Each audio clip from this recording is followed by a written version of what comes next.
এই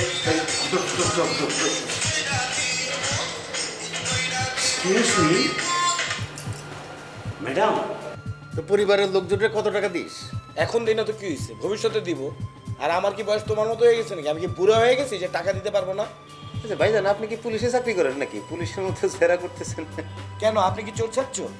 এই এই বাবু, তুমি কি আমাকে থ্রেট দেওয়ার চেষ্টা করছো? ম্যাডাম, মোরা তো থ্রেট দেই না, মোরা ওই টাহা কেমনে উসুল করা লাগে সেই কায়দাটা জান। আসো সেলফি সেলফি তুলি।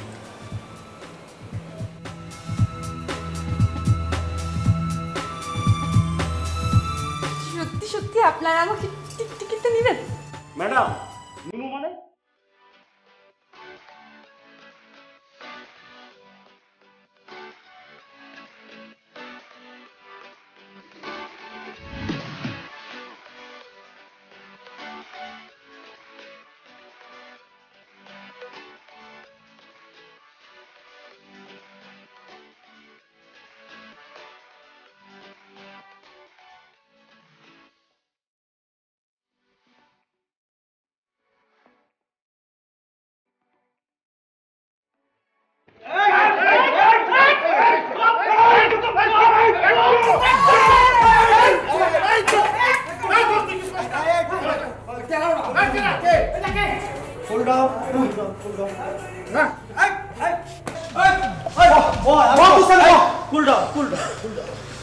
দোস্ত, আমার জীবনে এমন একটা ঘটনা ঘটে গেল, পাখিরে খাঁচার মধ্যে নিয়ে নানান ধরনের খাবার দিছে, আজকে পাখি পোষ মানলো না, উড়ে গেল। আমার পোষা পাখি খাঁচায় বসে কত সুন্দর গান গাইতো, হাসছে উড়াল দিয়া চলে গেল। দোস্ত, পরে কিন্তু আমার পছন্দ হয়েছে, যেভাবে হোক দোস্ত, ওরে আমার চাই। কি ফিগার, কি সুন্দর হাসি। দোষ মনটা পড়ে আসে ওই হাসির উপর। দোস্ত, ওই ফিরে আইবই, আর আমিও চাই। ওই তুই চাস মানে কি কস তুই? এগুলা আমারও পছন্দ হয়েছে ভাই থাকতে। দোস্ত, পরে আমি চাই ও কি আর ফিরে আসবো না? এতগুলা পোলা পান্ডে আমি কি লেগে পালি? হ্যাঁ, আমাদের চোখের সামনে ওই পোলাটা ওরে ধরে লয়ে গেল। দোস্ত, তুমি কোনো চিন্তা করো না, যে পাখি একবার আদার খায় সেই পাখি আবারও আসবো আদার খাইতে। দোস্ত, চাই কস ওরে আমার ফাইতে হইব। দোস্ত, সব ভুলে যা, যা হয়েছে ভুলে যা। আয় একটু নাচ করি, মনটারও ফ্রেশ করে ফেলাই। চল আয়, চল।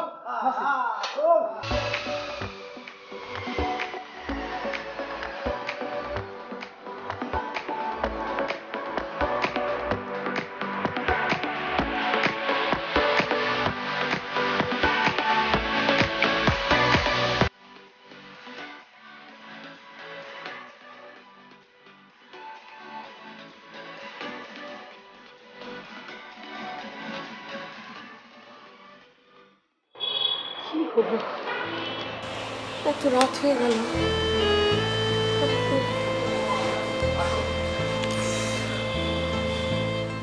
ফোনটা ধর না, ফোনটা খোল খোল।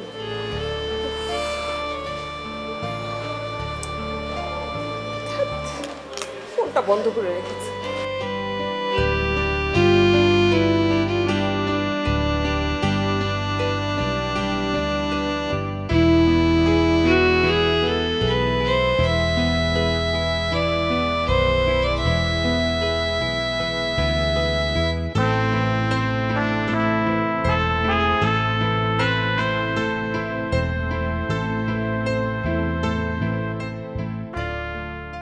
এই লাশ কি করবেন? আরে লাশ কোথায় দেখলাম বাবু? ও, এখনো মরে নাই? তাই ওই ম্যাডামকে কি করবেন? যারাকে ওর বাসায় পৌঁছে দিতে হবে, এছাড়া তো আর কোনো কিছু করার নাই। আমরা পারবো না। ওই বাসায় কলো মোরা যামু না, ওই বাসায় মোরা গেলে ধরা খাই যাবো। হ্যাঁ, যত কিছু অন্যায় করছি ওনাদের ফ্যামিলির সাথে, এখন যদি আমাদেরকে দেখে তাহলে একদম সিটকে নিয়ে আটকাইয়া পিটাইবে। এক কাম হরেন, ওই শরীরে লইয়া আপনাকে বাড়তে দিই। আরে কি বলে না বলে, আমি একা গিয়ে যারাকে যারার বাসায় পৌঁছে দিতে পারবো না, পরে তো আমি নিজে ফাইসা যাবো। ওরে আপনি হইলেন ডিজিটাল বুদ্ধিমান, আপনি ম্যানেজ করে ফেলাবেন না, আর না হইলে রাস্তায় ফেলাইছেন। চপ বাবু, খালি উল্টা পাল্টা বুদ্ধি। মনে এদিকে এদিকে ওরে ধর, দাঁড়া আমি দেখতেছি কি করা যায়। ধর ঠিক করে ধর, পড়া না যাতে ব্যথা না পায়। এ সে খারা সহজেই খারাইছিল না মাইকো হরে কেমন লাশ কেমনে খারায়? এই চুপ। দাঁড়াও কি এ বাবু ওদের বাইকে পড়ে যায়।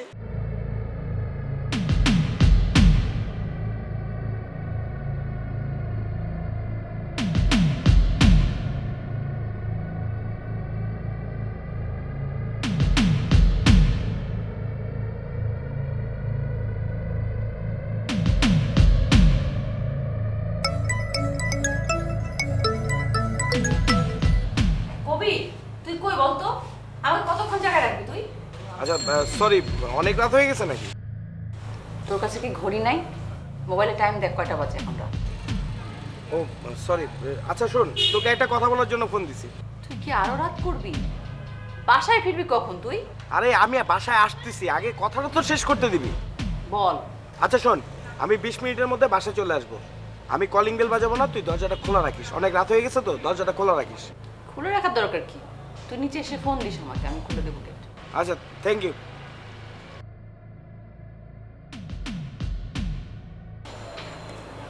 কি ব্যাপার হঠাৎ করে থ্যাঙ্কস দিচ্ছে তো ফর্মালিটি?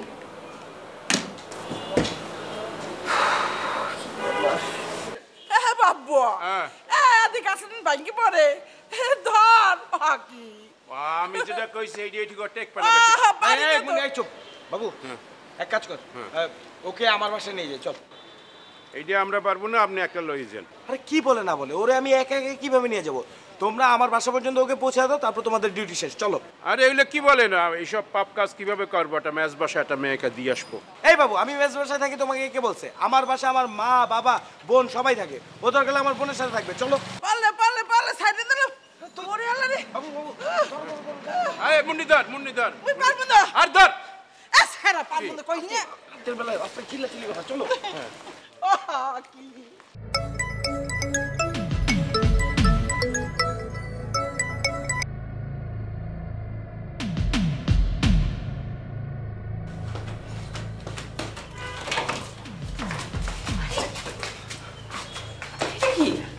আরে মানুষ, রক্ত মাংসের মানুষ, দেখিস না?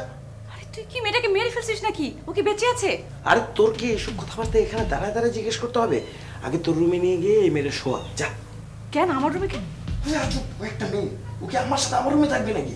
ধর ওকে শোনায়, তারপর কথা বলতে যা। নিব আমি এবার তো না তুই তাড়াতাড়ি আয় না।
কি বুঝতে পারছিস তুই কি ধরনের ভয়ানক একটা কাজ করেছিস? বুঝতে পারছি, কিন্তু কিছু করার ছিল না। কান্না কার মেয়ে তুই আনতে গেলি কেন? একটা মেয়েকে এত রাতে উদ্ধার করলাম, একটা মেয়েকে এরকম একটা বিপদে ফেলে রেখে আমি চলে আসবো? তুই হলে কি করতি বলতো? বুঝতেছি না, তুই যে একটা মেয়েকে রাতের বেলা বাসায় নিয়ে আসলি, এখন যদি বাবা মা টের পায় তাহলে কি হবে ভাবছিস একবারও? তোর বাবার কথা আর বলিস না, সে হইতেছে একটা মিলিটারি। আর আমি তো এই মেয়েটাকে এইভাবে বিপদে ফেলতে পারি না। সত্যি করে বলতো মেয়েটা কি? রেজওয়ান চৌধুরীর ছোট মেয়ে যারা। কি? হ্যাঁ, আমার সেই 600 টাকার সিগারেট খাওয়া মেয়েটা। কি সাংঘাতিক! তুই ঘুরে ফেলে আর কোনো মেয়ে পেলি না, তোর ওই যারার কাছে যেতে হলো। তুই তো জানিস ওদের ফ্যামিলির সাথে আমাদের কি পরিমাণ বাজে সম্পর্ক। ডেঞ্জারাস একটা কাজ করে ফেলেছিস তুই। এই তুই কি আমার ভয় দেখাস? একবার বাবার কথা বলতেছিস, একবার ওদের কথা বলতেছিস। এত ভয় দেয়া লাভ নাই, কবির কাউরে ভয় পায় না। কিন্তু এখন কি করা যায় সেটা বল। কি করবি আবার? বাবা মা ঘুম থেকে জাগার আগে ওই মেয়েটাকে তাড়াতাড়ি বাসায় পাঠানোর চেষ্টা কর। সেটাই ঠিক হবে। তুই এক কাজ কর, তুই চুপ করে ওর পাশে গিয়ে শুয়ে থাক, ওর ঘুম ভাঙলে ওকে ওর বাসায় পাঠিয়ে দিস। এখন যা গিয়ে দেখ কি অবস্থা, যা।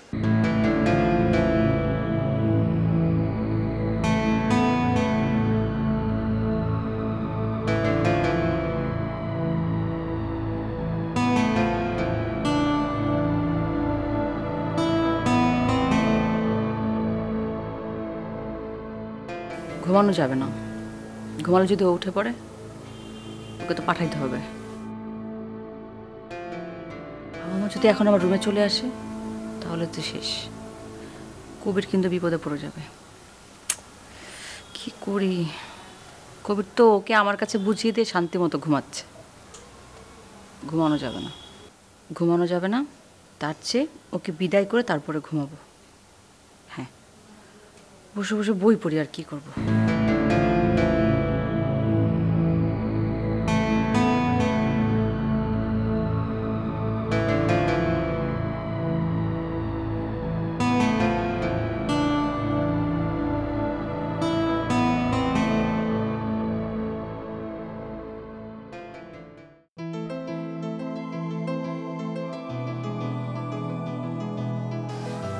এই যে তোমার চা।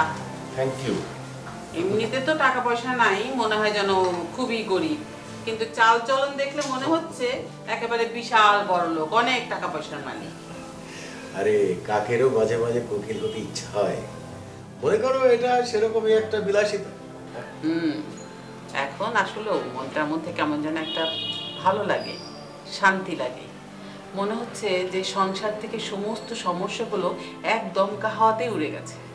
হ্যাঁ, কবিরটা আজকাল বাসায় থাকে, ছেলেটা বাসায় না থাকলে কেমন একটা শূন্যতার তৈরি হয়, কষ্ট লাগে।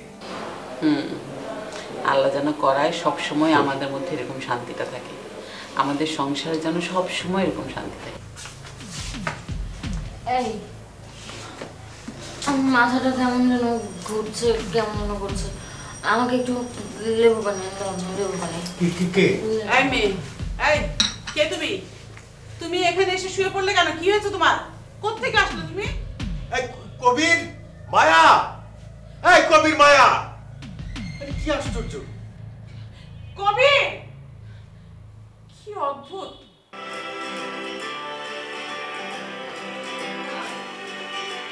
রুদ্র, এটা কি শুনলাম? এটা বন্ধ কর না গানটা। কি শুনলাম? যেটা শুনলাম সেটা শুনে তো আমার আনন্দে নাচতে ইচ্ছে করছে। কি এমন শুনেছো আমাকে বলো, দুজন একসাথে নাচি। আমিও নাচবো, আমাকে বাদ দিবে কেন? আহারে, আমাদের ছোট ভাইটা আমাদের চোখের সামনেই বড় হয়ে গেল। কি যে আনন্দ লাগছে তারিন, আমি তোকে বুঝাতে পারবো না। আমাদের ছোট ভাইটা নাকি বিয়ে করতে চাচ্ছে। হ্যাঁ, আরে আরে আরে, লজ্জায় তো দেখি একদম লাল হয়ে গেছে। লজ্জা লাগছে? আমার কিন্তু খুব আনন্দ লাগছে, আমাদের ভাইয়ের বিয়ে। শোন না ভাই, তুই বিয়ে করবি, তোর একটা সংসার হবে, আমার কি যে আনন্দ লাগছে। তোর জন্য কিন্তু আমি অনেক আগে থেকেই পাত্রী ঠিক করে রেখেছি, তুই সেটা জানিস। Thank you. আমার বিয়ের জন্য তোমাদের কারো মেয়ে খুঁজতে হবে না। হ্যাঁ, আমার বিয়ের জন্য মেয়ে আমার বাবা খুঁজে নেবে। ওকে? এইটা কি বলছে ও? আমি তো কিছুই বুঝলাম না। হ্যাঁ, আচ্ছা রুদ্র শোন, বাবার বয়স হয়েছে, বাবা এখন কি থেকে কি খুঁজবে, তখন তোর পছন্দ হবে না, এই জেনারেশনের একটা বিষয় আছে না, সেটা কি বাবা এখন বুঝবে? একটা বয়স্ক লোক, হ্যাঁ, তখন কেমন হবে? আমাদের মান সম্মান কিছু থাকবে? বল ভাই। আমরা তোর জন্য অনেক আগে থেকে একটা মেয়েকে রেডি করে রেখেছি, তুই দেখলে জাস্ট পাগল হয়ে যাবি, জাস্ট পাগল হয়ে যাবে, আমি বলে দিচ্ছি। তুই বলবি এমন ডানা কাটা পরি কোথায় পেলে, কোথায় পেলে, আমি জাস্ট পাগল হয়ে যাচ্ছি। সবাই বলবে ও মাই গড, রুদ্রর বউ এত সুন্দর, তখন তো তুই আমাদেরকেই ভুলে যাবি। দেখিস, তুই শুধু আমাদের উপরে এতটুকু ট্রাস্ট রাখ, দেখবি কত সুন্দর বউ আমরা দুজন মিলে তোর কাছে হাজির করি, ঠিক আছে? How sweet. But problem is I don't trust you. তোমাদের একটাকে আমি ট্রাস্ট করি না। আমার বাবার পছন্দ দিয়ে আমি বিয়ে করব। জায়গা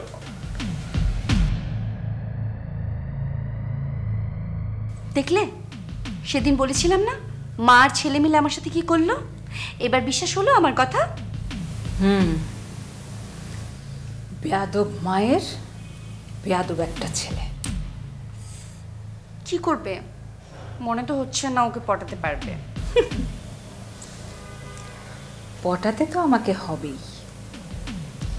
ওদের মতো মানুষ এই বাড়িতে আসবে না, আসবে আমাদের মতো মানুষ। চল, অনেক কাজ বাকি। কিরে কবি, এ মেয়েটা কে? কোত্থেকে আসছে এটা? কি ব্যাপার, তোর কথা বলছিস না কেন? কার পরিচিত এই মেয়ে? আমি কি জানি, আমাকে কেন জিজ্ঞেস করতেছো? আমি এসব মেয়েটে নিয়ে থাকি নাকি? আমার খাওয়া দাওয়া অনেক কাজ আছে, আমি অনেক কিছু নিয়ে বিজি থাকি। এটা মনে হয় মায়ের বান্ধবী টান্ধবী হবে। কি রে মায়া, তোর বান্ধবী? হ্যাঁ বাবা, আমার বান্ধবী যে বলেছিলাম না আমার একটা অ্যাসাইনমেন্ট করছি আমরা সবাই মিলে, ওর জন্য কালকে রাতে চলে এসেছিল। রাত মানে কত রাতে? বাবা বেশি রাত না, ওই রাত 9টা। মানে ওদের কাছে মানে ওর ফ্যামিলি তো রাতে বের হওয়াটা ম্যানেজ করতে পারে, এই জন্য। রাত 9টার সময় একটা মেয়ে আরেকজনের বাসায় আসবে, মানে বুঝলাম না এটা কিরকম ফ্যামিলি? রাত 9টার সময় কেউ কারো বাসায় যায়? মানে ভদ্রলোকের মেয়েরা এই কাজ করে? হ্যাঁ মায়া, তুই আমাকে বলিসনি কেন? হ্যাঁ মা, বলিনি। তোমরা তো রাতের বেলা ঘুমিয়ে পড়েছিলে তাই না, এই জন্য বলতে পারিনি। আর ওই মানা করেছিল তোমাদেরকে ঘুম থেকে ওঠাতে আর কি। আর ওর চলে যাওয়ার কথা ছিল, কিন্তু হঠাৎ করে পড়তে পড়তে ঘুমায় পড়ছে, এই জন্য। এখন একটা ঘুমন্ত মানুষকে তো এইভাবে বাসা থেকে বের করে দেওয়াটাও ঠিক হবে না। তারপর মানে তোর এভাবে না হুট করে ওরে বাসায় রাখাটা ঠিক হয় না, তাই না আব্বা? হ্যাঁ অবশ্যই, মোটেও উচিত হয়নি। আর ওকে কিছু খেয়েছে নাকি? লেবু পানি চাচ্ছিল বারবার। আপা গ্যাস হয়েছে মনে হয়, কিছু খায় নাই তো, মানে খালি পেটে থাকতে থাকতে এই অবস্থা হয়ে গেছে। মাথা টাথা ধরে যাচ্ছে তাই অবস্থা হয়ে গেছে। এটা ঠিক হয় নাই মায়া, মানে মান সম্মান কিছু থাকলো না আব্বা। মানুষ যদি জানতে পারে আমরা এত গরিব ফ্যামিলি, একটা গেস্ট আমাদের বাসায় এসে না খাওয়া দেয় অসুস্থ হয়ে গেল গ্যাস হয়ে, আর আমরা তাকে অ্যাটলিস্ট একটু খাওয়া পর্যন্ত দিতে পারলাম না অভাবের কারণে। একদম রাস্তা কথা বলবো তো, কথা বলতে তো কেন? লেবু পানি আনো, লেবু পানি। মায়া, এই মেয়েটাকে তোর রুমে নিয়ে যে ঘুম পাড়া যা। কি হলো, দাঁড়ায় আছিস কেন হা করে? ওকে তুই তোর রুমে নিয়ে যা। হ্যাঁ নিয়ে যাচ্ছি, অ্যাটলিস্ট হেল্পটা কর আমাকে নেওয়ার জন্য। আমি তো একা নিতে পারবো না ওকে। ধর উঠা উঠা, এসব বান্ধবীদের সাথে চলস কেন? এটাই তো আমি বুঝি। স্যান্ডেল পরো, স্যান্ডেল পরো। লেবু পানি। হ্যাঁ হ্যাঁ, তো লেবু চল। এইরকম একটা মেয়ে, ওর কি পরিবার টরিবার কিছু নাই নাকি? আয়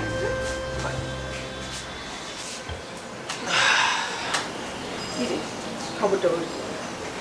ঠিকঠাক কিছু বলবি?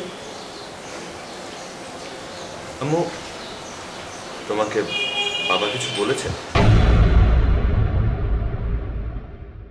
আরে ও তো এগুলো কিছুই বোঝে না, যেখানে যায় খালি ঝামেলার মধ্যে পাকায়া যায়। খাইছে খাইছে যে সেটাও না বুঝা খাইছে। কি খাইছো? আরে অনেক কিছুই খায়, বুঝবি না এগুলা, খালি মানে উল্টাপাল্টা খায় আর উল্টাপাল্টা করে। আহা এত কথা জিজ্ঞেস করছো কেন? যাও না, যাবো না তো যাও। এই যে আপনার মা আপনাকে নিতে এসেছে, বাসে যান। হ্যাঁ আমার মা? এমন তীর নিশানা করব যাতে করে মায়াকে রুদ্র ভুলে যায় আর নতুন মায়ার আবির্ভাব হয়। তোমার ননদ লিসা, তোমরা যদি শুধু এই বাসার গেস্ট না হতে না, তাহলে এখনই 2 টাকা কম ধরনের বাসা থেকে বের করে দিতাম। ইয়ো জোশ জোশ। ম্যাডাম এখন কোথায় আছো তোমরা? বাবা আমরা পার্লারে এসেছি, সেজন্যই তো জেরিনও ফোন ধরতে পারেনি। তুমি কি কিছু বলবে? তোমাদের সাথে কি অন্য কেউ আছে?